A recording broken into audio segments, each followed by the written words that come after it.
Assalomu alaykum aziz do'stlar. Mana bugun biz Dart dasturlashtiruvning keyingi mavzularini ko'rib chiqamiz. Bugungi mavzumizda biz string metodlarini ko'rib chiqamiz. Bunday bo'lsa, Visual Studioni ochib olamiz.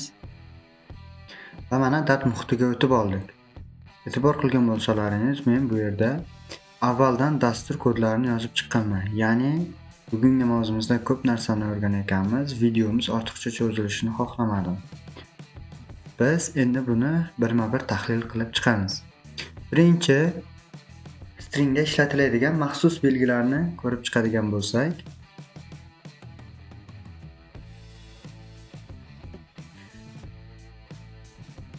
eng birinchi biz bittalik qo'shtirnoqcha, ya'ni bu bizga ma'lumotlarni string ko'rinishiga o'tkazishga yordam beradi. Va ekranimizda run tugmasini bosadigan bo'lsak, bizga assalomu alaykum degan yozuv chiqib keldi. Endi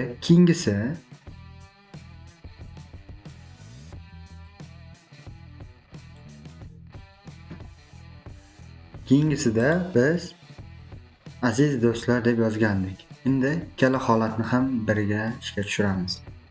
Va mana assalomu alaykum aziz do'stlar degan yozuv chiqib keldi. Bizda ikki xil holat bo'lyapti. Ikkitalik qo'shtirnoq va bittalik qo'shtirnoq. Bularning farqi nimada? Ularning farqi shundaki, bittalik qo'shtirnoqchada, misol uchun, o'z ona tilimizda o, g degan harflarimiz mavjud. Bizlar bunday harflarni yozayotganimizda bittalik qo'shtirnoqdan foydalansak, bunda xato berib qoladi. Shuning uchun biz bunday holatlarda ikkitalik qo'shtirnoqdan foydalanamiz. Ya'ni aziz do'stlar deb yozganimizda o harfida bittalik apostrofcha bor.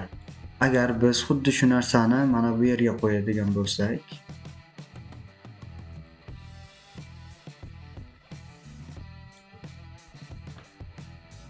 mana dasturimizda xatolik ro'y berdi.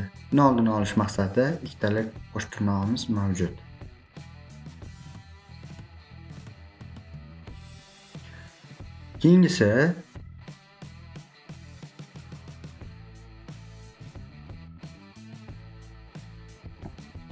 Keyingisi bu jami 6 talik qo'shtirnoq hisoblanadi. Bunda qanday holat? Biz natijamizda ekranga birinchi chop ko'raylik. Endi buni tahlil qiladigan bo'lsak, ikkala holatda ham bir xil chiqdi. Ya'ni birinchisida bizlar assalomu alaykum deb yozdik, ikkinchi qatorimizda aziz do'stlar deb yozdik va chiqdi.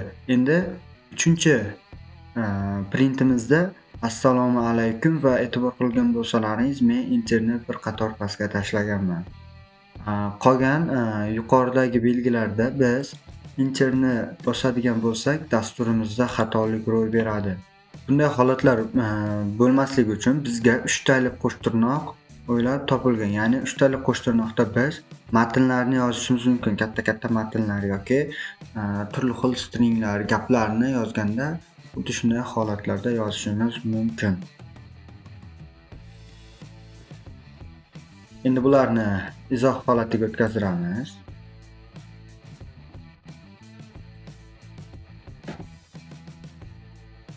Endi keyingi maxsus belgilarimiz. Keyingi maxsus belgilarimiz quyidagicha.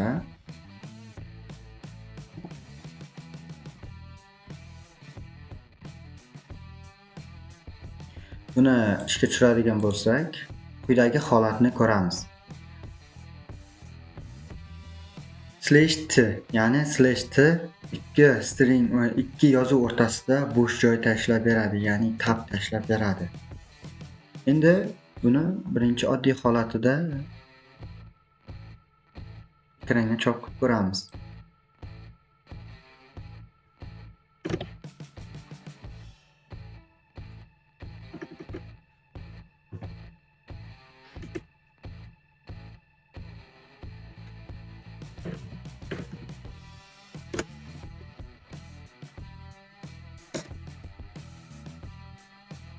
Va buni ekranga chiqaramiz. Va mana e'tibor qilgan bo'lsalaringiz, birining orasi ochiq, biriniki yo'q. /t'ning vazifasi ikki yozuv o'rtasidagi bo'sh joyni hosil qilib beradi, ya'ni tab tashlab beradi. Keyingisi bu stringni o'chiramiz.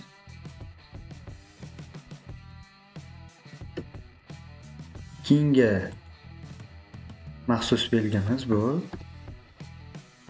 /n.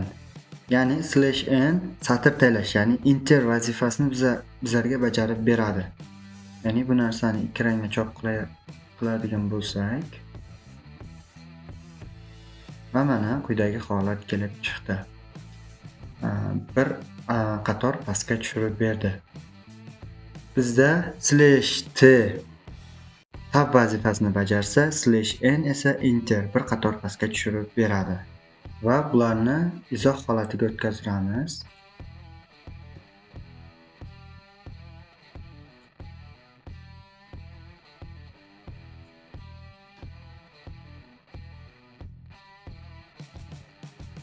Endi string metodlariga o'tadigan bo'lsak, string metodlaridan birinchisi isEmpty. O'zgaruvchimiz bo'sh bo'lsa bizga true qiymat qaytarib beradi, aks holda bizga false qiymat qaytarib beradi. Buni ko'radigan bo'lsak, o'zgaruvchimizda qiymat mavjud. Buni ishga tushirib ko'ramiz va mana bizga false qiymat qaytardi, chunki o'zgaruvchimizda qiymat mavjud. Endi buni qiymatini o'chiramiz. O'zgaruvchimizda hech qanday qiymat mavjud emas. Bunday holatda bizga true qiymat chiqarib berdi. Ya'ni o'zgaruvchimiz bo'shmi, bo'sh emasmi? Agar bo'sh bo'lsa bizga true qiymat, aks holda false qiymat chiqarib beradi. Keyingi metodimizga o'tadigan bo'lsak, keyingi metodimizda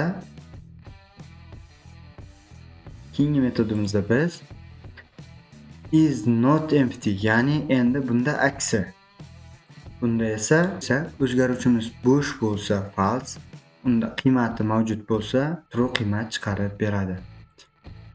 Buni run qiladigan bo'lsak, mana bizga isn't empty'miz false qiymat chiqarib berdi. Bunga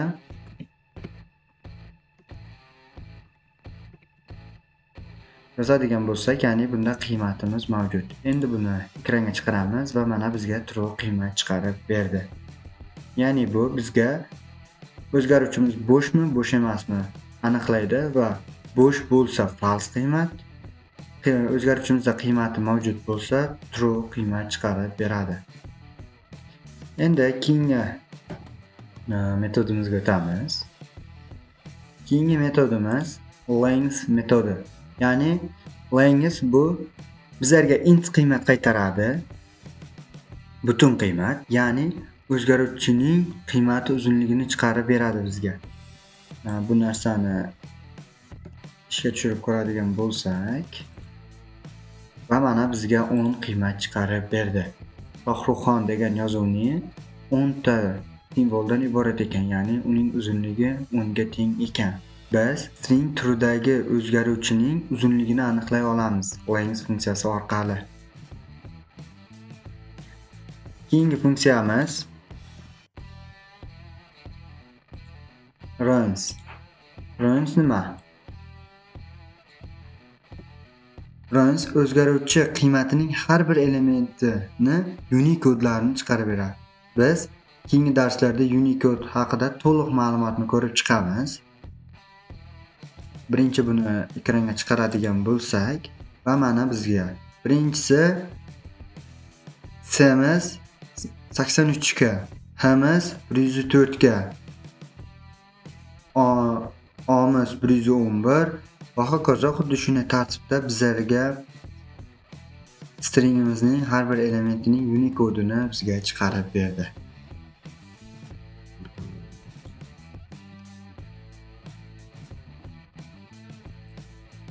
Endi keyingi metodimizga o'tamiz. Ya'ni keyingi metodimiz runType. runType'ni oldingi mavzumizda ham ko'rib chiqqan edik. runType bu o'zgaruvchining qaysi typedaligini bizga chiqarib berar edi. Ekranga chiqaradigan bo'lsak, va mana bizga string deb berdi. Ya'ni o'zgaruvchimiz string turida ekan.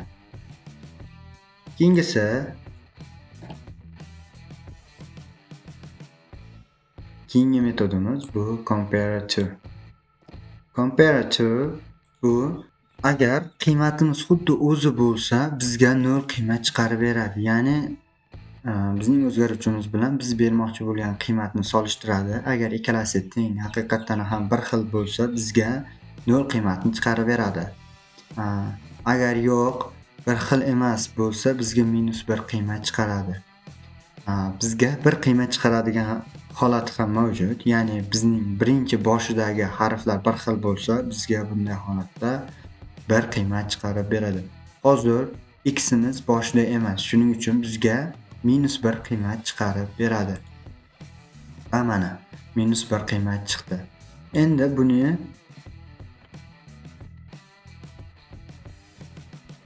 to'liq ko'chiramiz. Endi o'zgaruvchimiz teng. Va mana qaraydigan bo'lsak, bizga 0 qiymat qaytarib berdi. Endi biz shoh degan yozuvni o'zini qoldirdik. Bunda bizga 1 qiymat chiqarib beradi. Ya'ni aynan o'zi emas-u, lekin boshida xuddi shunday so'z qatnashgan degan ma'noda ishlaydi.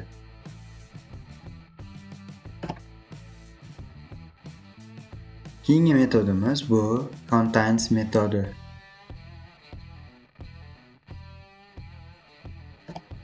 Contains metodi quyidagicha ishlaydi. Ya'ni qaysidir qiymatni oladi, o'sha qiymat stringni qayerdadir mavjud bo'lsa, bizga true qiymatni qaytarib beradi.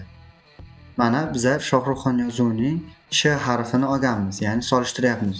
Sh harfi o'zgaruvchining ichida mavjudmi deb izlatamiz. Va biz run tugmasini bosganimizda true qiymat qaytarib berdi, ya'ni mavjud. Yoki oddiygina x ni ko'radigan bo'lsak, x da ham bizga true qiymat qaytarib beradi. Qachonki bizga f qiymatni bersak, ya'ni f'imiz o'zgaruvchimizda mavjud emas. Bunday holatda bizga false qiymat qaytarib beradi.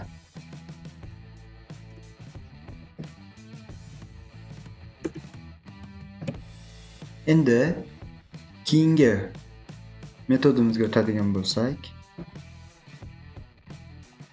keyingi metodimiz bizga index of. Index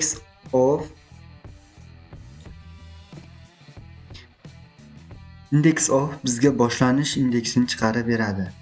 Misol uchun oddiygina hozir biz x ni olganmiz. Ya'ni o'zgaruvchimizda x nechinchi indeksda turganligini ko'radi. Bu yerda 3 ta x mavjud. Va bizlarda index of boshidan hisoblab keladi. C'miz 0, H'miz 1, O'miz 2, x'imiz esa 3 hisoblanadi. Ya'ni bizga 3 qiymat qaytarib beradi. Va mana bizga 3 qiymat qaytardi. Index of'ning vazifasi boshidan boshlab ko'rib keladi va o'sha qaysi qiymatga teng bo'lib qolsa, o'shaning indeksini chiqarib beradi bizga. Endi keyingi metodimizga o'tamiz. Keyingi metodimizda biz last index of, ya'ni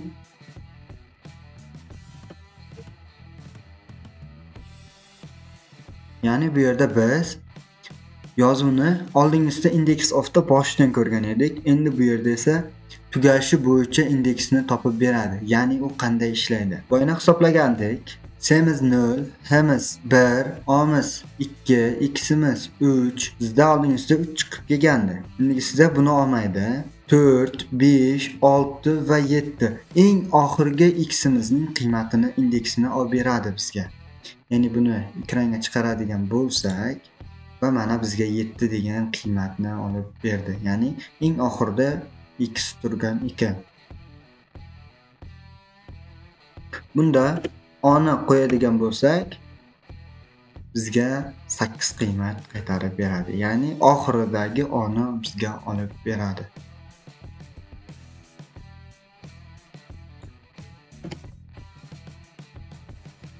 Keyingi metodimiz bu Fedlifning ishlashi juda antiqa, ya'ni quyidagicha. O'zgaruvchimizning uzunligini oladi. Agar uzunligi biz bergan qiymatga teng bo'lsa, o'zgaruvchining o'zini chiqarib beradi. O'zgaruvchimizdan katta bo'lsa, har birini o'rniga salom degan so'zni qo'shib beradi hozirgi misolimizda. Ya'ni buni hozir ekranga chiqaradigan bo'lsak va mana e'tibor qilgan bo'lsak, salom salom salom deb bizga chiqarib berdi. Buni keltiramiz. Va mana salom salom salom deb bizga chiqarib berdi. Endi bu yerda biz buni 10 qiladigan bo'lsak,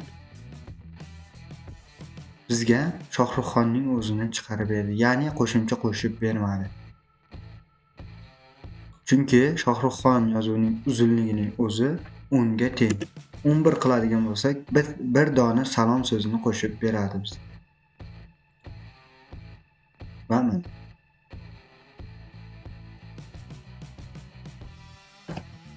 keyingi metodimiz padding right. Ya'ni biz padding left'da boshlanishidan qo'shgan bo'lsa, endi padding right desa oxirida qo'shib keladi bizga.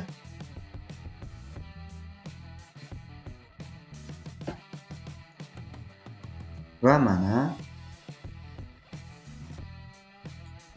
ekranga chiqaradigan bo'lsak, bizga hech qanday o'zgarishsiz o'zgaruvchimizni o'zini chiqarib berdi. Endi bu yerda 11 qiladigan bo'lsak,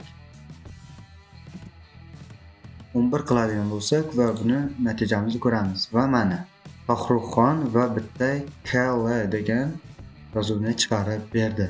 Ya'ni head right orqa tarafdan qo'shib beradi ekan bizga.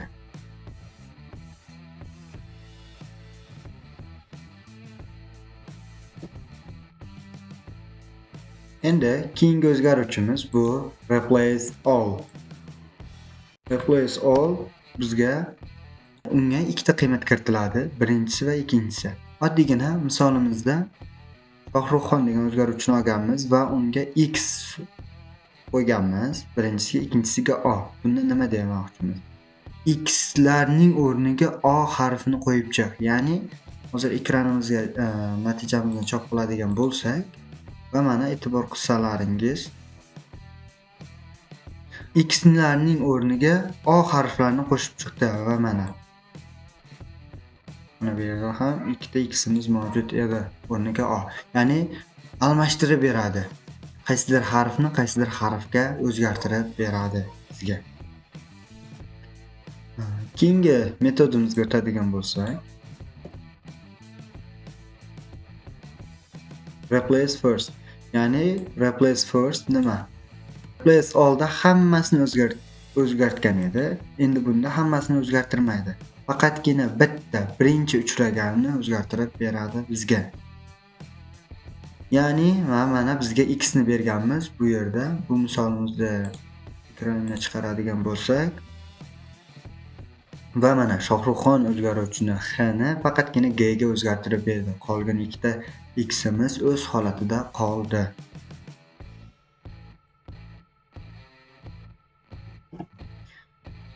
Keyingi metodimiz replace range. Replace range uning ishlashi quyidagicha. Replace range o'zgaruvchimizdagi 0.3 deb berganmiz, ya'ni 0-indeksdan 3-indeksgacha oladi va hammasini o'chiradi, o'rniga faqatgina biz bergan o'zgaruvchini o'zini qo'shib qo'yadi. Ya'ni u hozirgi natijamizda ishga tushiradigan bo'lsak, quyidagicha natijaga erishgan bo'lamiz. Ya'ni shoni o'rniga t ni o'zini qo'shib berdi. Ya'ni qolgan 3 ta o'rinda o'chirdi va bitta bizga t ni qo'shib qo'ydi.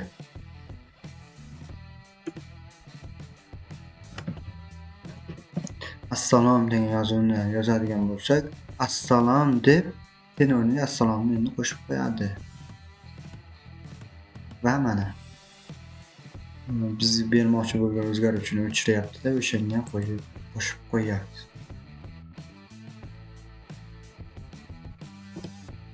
Keyingi metodimizga o'tadigan bo'lsak, keyingi metodimiz bu split metodi. Split metodi quyidagicha. Listlarga ta'minlab beradi. Listlarni keyingi mavzularimizda ko'rib chiqamiz.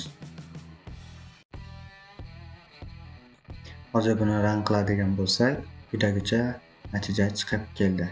Ya'ni ikki qiymatga ajratib beryapti. Assalomuni va alaykumni alohida qiymatga ajratib beryapti.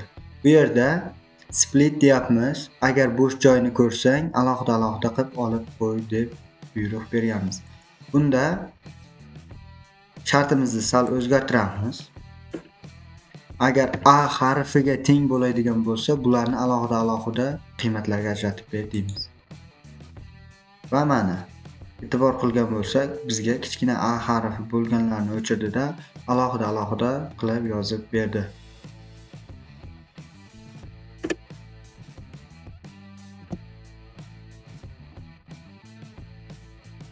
Va mana o'z holatiga qaytardi. Buni izohga olamiz va keyingi metodimizga o'tamiz. Keyingi metodimizda substring berilgan qiymatni, ya'ni o'zgaruvchimizga berilgan qiymatni katta elementini o'chirib tashlaydi. Ya'ni ikkita elementini o'chir desak, ikkita elementini o'chiradi, faqatgina boshida.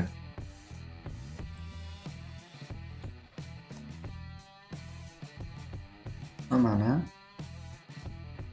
bizga ikkita elementini o'chirdi va bizga 9 ta elementni o'chir deydigan bo'lsak, bizga oxirgi bitta n harfi qoladi. Va mana bizga elementlarni o'chirib beradi, nechta kerak bo'lsa, xuddi shuncha.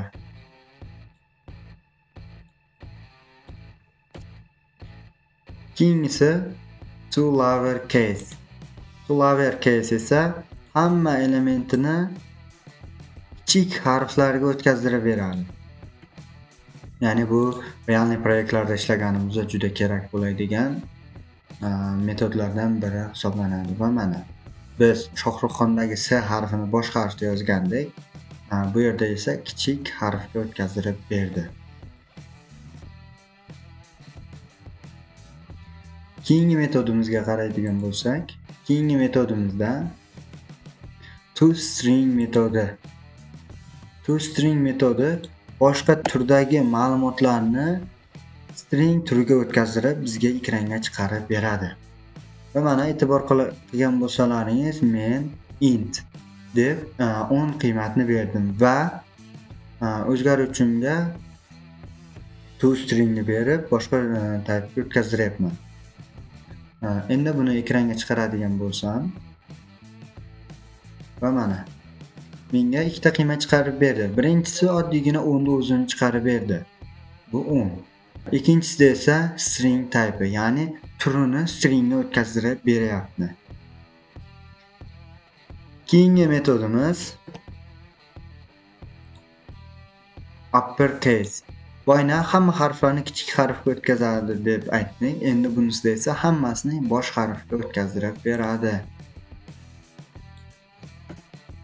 Va mana buni ekranga chiqaradigan bo'lsak, mana Shohruxxon deb bosh harfga o'tkazdirib berdi hammasini, hamma elementimizda. Keyingi metodimiz bu trim metodi. Trim metodi boshi va oxiridagi bo'shliqlarni olib tashlaydi. Biz boyna o'tgandik, /timiz bizga bo'sh joy tashlab berardi, /n esa enter tashlab berardi. Bizlar hozir bu narsani ekranga chiqaramiz. Va mana e'tibor qilgan bo'lsalaringiz, bo'sh joy tashlayapti va bitta enter tashlayapti. Birinchisida printning o'zida. Keyin trim orqali funksiyamizni chiqarganimizdan so'ng assalomu alaykum degan yozuvni bizga chiqarib berdi faqat. Endi keyingi metodimizga o'tamiz. Keyingi metodimiz esa trim left. Trim left esa faqatgina boshidagini bizga o'zgartirib beradi. Va mana trim left birinchisida chop qilganimizda bizga qiymatimiz oldindan bo'shliq chiqarib berdi. Keyingisida esa hech qanday bo'shliq mavjud emas.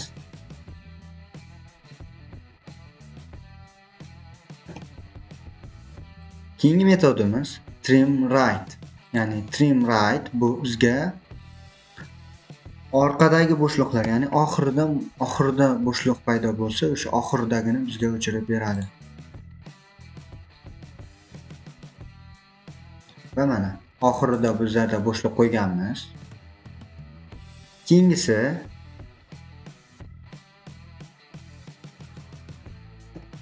Keyingi metodimiz bu and with metodi hisoblanadi. And with metodi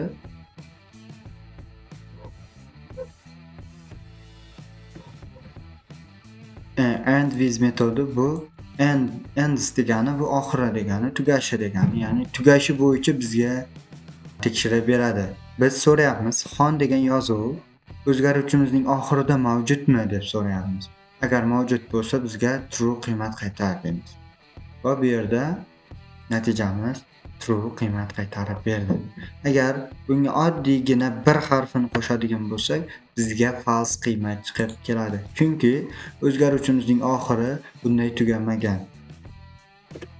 Shu bilan bugungi mavzumiz o'z nihoyasiga yetdi. Xayr, salomat bo'linglar.